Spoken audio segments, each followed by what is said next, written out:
오늘 본문은요, 하나님께서 모세를 통하여 이스라엘 자손들에게 주어질 약속의 땅의 경계와 범위를 명확하게 말씀해 주시는 내용입니다. 이전 장인 민수기 33장에서부터는 우리에게는 조금은 낯설고 어색한 지명들이 반복적으로 나타나는데요. 그러나 민수기를 처음 읽었던 자들과 구약의 백성들은 그 지명 하나하나를 읽고 상고할 때마다 그 지명과 관련된 하나님과의 그 은혜의 추억들을 떠올리며 감사와 찬양이 터져 나왔을 것입니다. 바로 오늘 본문은 우리에게도 이러한 반응을 촉구하고 있는데요. 앞선 민수기 33장 51절 52절에서는 이스라엘 백성들이 약속의 땅 가나안에 들어가서 해야 될 일을 분명하게 말씀을 합니다. 그것은 바로 모든 가나안 족속을 몰아내고 모든 우상과 산당을 깨뜨리는 일이었습니다. 오늘 본문은 바로 이러한 사명을 감당할 수 있도록 분명한 동기부여를 제공하면서 또 하나님께서 우리들에게 사명을 맡겨주심과 동시에 이미 승리를 주셨다는 것을 확신할 수 있도록 가르쳐주고 있습니다. 오늘 우리의 삶 속에도 이러한 말씀을 동일하게 주시는데요. 우리가 오늘 본문 말씀을 통해서 붙잡을 수 있는 첫 번째는 구체적이고 확실한 약속을 붙들고 오늘을 살라라는 것입니다. 하나님은요, 오늘 말씀을 통하여 이스라엘 백성들에게 가나안 사방 지경을 매우 구체적으로 설정을 해 주십니다. 우리 2절 말씀을 같이 한번 다시 읽어보도록 하겠습니다. 시작. 너는 이스라엘 자손에게 명령하여 그들에게 이르라. 너희가 가나안 땅에 들어가는 때에 그 땅은 너희의 기업이 되리니 곧 가나안 사방 지경이라. 그 땅이 너희 기업이 된다라고 분명한 약속을 주십니다. 그런데 그 땅이 어떠한 땅인지를 구체적으로 설명해 주시죠. 가나안 사방지방이다라고 말씀을 하십니다. 3절부터 12절까지는요, 남쪽, 서쪽, 북쪽, 동쪽 경계에 대해서 구체적인 지명들을 거론하면서 말씀을 하십니다. 3절을 보면 남쪽은 에돔 곁에 접한 신광야를 말씀을 하고 있고요. 6절을 보게 되면 서쪽은 대해가 경계가 됩니다. 7절부터도 북쪽은 호르산과 하맛 어귀를 말씀하죠. 10절부터 보게 되면 동쪽은 하살 에남부터 스밤, 리블라, 아인에 이릅니다. 오늘 소개된 이 지명들이요, 우리에겐 생소하고 낯선 지명일 수 있습니다. 그러나 동시에 이스라엘 백성들에게는요, 매우 구체적이고 실제적인 장소라고 할 수 있습니다. 이것이 무엇을 의미할까요? 그것은 바로 구체적이고 확실함을 의미하고 있는 것이죠. 이스라엘 백성들은 지금 막막한 상황입니다. 그들의 지도자, 1세대 지도자 아론이 죽은 상황이고요. 과연 정말 약속의 땅에 들어갈 수 있을지 이러한 의심과 두려움이 휩싸인 상태입니다. 만약에 약속의 땅을 들어간다 하더라도 그 땅의 주민들과 싸워서 승리할 수 있을지, 과연 땅은 분배받을 수 있을지에 대한 의심마저 있던 상황입니다. 마치 우리들이 예수 그리스도를 믿고 하나님의 자녀가 되었지만 여전히 세상 속에서 정말 믿음으로 살아가며 온전한 승리와 온전한 사명을 감당할 수 있을지에 대한 그런 불안함과 두려움이 있는 것 같이 말입니다. 놀랍게도 이 약속에 따라서요, 가나안 땅에 들어가 그 땅을 점령한 2세대 지도자 여호수아는요, 여호수아 21장 43절에서 이렇게 고백을 하는데요, 제가 읽어드리도록 하겠습니다. 여호와께서 이스라엘의 조상들에게 맹세하사 주리라 하신 온 땅을 이와 같이 이스라엘에게 다 주셨으므로 그들이 이것을 차지하여 거기에 거주하였더니. 사랑하는 성도 여러분, 이처럼 하나님의 말씀은요, 우리를 향하신 구체적이고 또 확실한 말씀들로 가득 차 있다고 해도 과언이 아닐 것입니다. 불가능해 보일 것 같은 상황에서도 그것을 뛰어넘을 수 있는 믿음을 우리에게 주시기를 원하는 것이죠. 혹시 우리 마음 가운데 두려움이 있습니까? 염려가 있습니까? 슬픔이 있습니까? 성경 곳곳에 하나님께서 기록해 놓으신 말씀들을 통하여 두려워하지 마시고 염려하지 마시고 감사함으로 나아갈 수 있기를 주님의 이름으로 축복합니다. 구체적이고 실질적인 놀라운 하나님의 약속의 말씀이 우리의 삶을 이끌어 나가실 것입니다. 우리가 본문 말씀을 통해서 붙잡을 수 있는 두 번째는요, 확실한 경계 속에서 참 자유를 누리라는 것입니다. 오늘 본문 13절 말씀을 다시 한번 읽어보도록 하겠습니다. 시작. 모세가 이스라엘 자손에게 명령하여 이르되 이는 너희가 제비 뽑아 받을 땅이라 여호와께서 이것을 9지파 반쪽에게 주라고 명령하셨나니.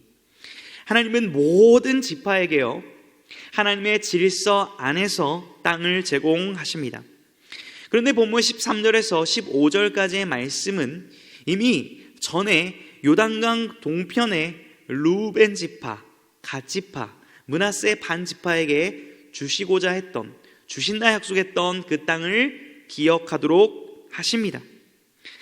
즉 다른 지파들이 다시 한번 그 땅에 들어가 점령을 하게 되었을 때 이 땅을 넘보지 못하도록 미리 경계하시고 설정해 놓으신 것을 확인할 수 있습니다.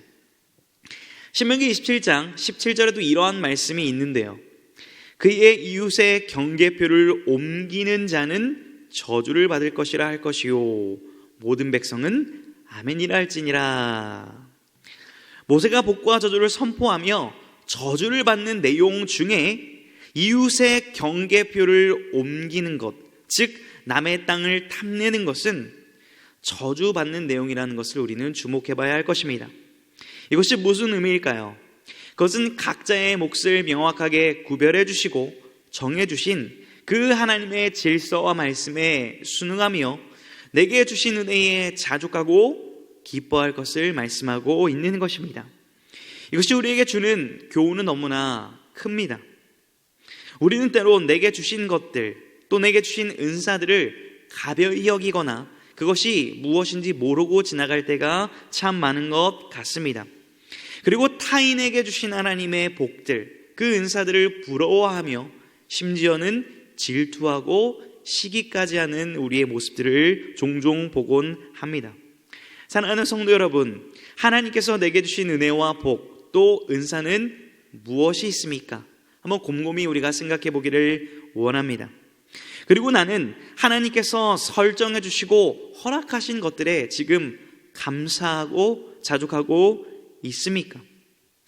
교육자들의 경우도요, 각자에게 맡겨진 역할들이 다양할 것입니다. 저 같은 경우는 여러 사역들을 감당하지만 오랜 기간 예전부터 찬양팀 사역들을 많이 감당을 해왔습니다. 그러면서 동시에 찬양팀과 방송팀도 오랜 기간 섬기곤 했습니다. 때론 앞에서 찬양을 하다가 때론 바로 방송실에서 섬기는 경우가 참 많이 있었습니다. 이 과정 속에서 주님께서 주셨던 마음들은 분명했습니다. 오늘 하루 우리 공동체가 세워지기 위해서, 이 예배가 드려지기 위해서, 우리가 하나 되기 위해서 정말 셀 수도 없는 수많은 모양의 봉사자들이 함께 섬기며 연합할 때에만 우리가 이 예배가 드려질 수 있고 한 공동체를 이룰 수 있구나 하는 그런 마음 말입니다. 누군가는 주방봉사와 주차봉사로, 누군가는 앞에 나가서 예배의 순서를 섬기는 일로 참 다양한 모습들 말입니다. 그런데 중요한 점은요, 이 모든 것 하나하나가 또 하나님께서 주신 우리에게 주신 모든 복들이 소중하고 고귀한 주님께서 각자에게 주신 역할이며 은혜라는 사실입니다. 그러므로 사랑하는 성도 여러분, 혹여나 내게 주신 것이 너무 적다고 생각하여서 불만인 분들이 혹시 있으십니까? 그렇다면 내게 분별하여 허락해 주신 것이 얼마나 큰 은혜이고 기쁨인지를 다시 한번 묵상하며 누리시기를 축복합니다. 혹여나 내게 너무 많은 것들이 주어져서 과분하다 여겨지고 지쳐 있는 분들이 계십니까? 주님께서 내게 많은 일을 감당할 수 있는 것들과 은사를 주셨음에 감사하며 기뻐할 수 있기를 주님의 이름으로 축복합니다. 신약성경 고린도전서 10장 13절에도 이러한 말씀이 있는데요, 제가 읽어드리겠습니다. 사람이 감당할 시험 밖에는 너희가 당한 것이 없나니 하나님은 미쁘사 너희가 감당하지 못할 시험 당함을 허락하지 아니하시고 시험 당할 즈음에 또한 피할 길을 내사 너희로 능히 감당하게 하시느니라. 아멘. 사랑하는 성도 여러분, 오늘 말씀을 통해서 우리는 하나님께서 가나안 땅의 경계를 명확히 알려주셨고 또 실제적이고 구체적인 삶의 터전을 각 지파에게 약속하셨음을 살펴보았습니다. 우리 또한 구체적이고 분명한 하나님의 약속을 붙들고 믿음으로 나아갈 수 있기를 소망합니다. 더 나아가 각자의 삶에 또 우리 공동체 안에 하나님께서 경계하시고 허락해 주신 그 지경과 역할이 있음을 분명히 알고 서로의 다름을 인정하고 존중하며 내게 주어진 것에 자족하고 감사할 수 있는 그런 성숙한 하나님의 자녀들의 삶이 될 수 있기를 주님의 이름으로 축복합니다. 기도하겠습니다. 모든 만물을 창조하시고 세밀함과 신실하심으로 돌보시는 아버지 하나님, 오늘 말씀을 통하여 우리 삶에 참 많은 관심이 있으시고 우리의 연약함을 돌보시고 이끄시는 은혜를 깨닫게 하시니 감사를 드립니다.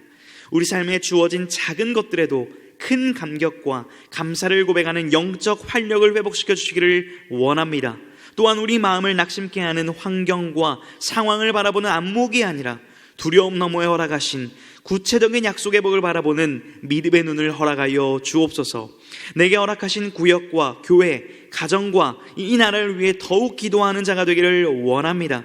기도하며 주시는 말씀에 따라 순종하는 자가 되기를 원합니다. 이를 통해 많은 이들에게 유익을 주고 풍요롭게 하는 하나님의 자녀다운 삶을 살아가게 하여 주옵소서. 우리에게 맡겨주신 많은 사역들을 은혜로 온전히 감당케 하여 주시고 주께서 세우신 우리 교회와 한국교회를 통하여 지역사회와 이 나라와 민족이 안녕케 되는 역사를 허락하여 주옵소서. 예수님의 이름으로 기도합니다.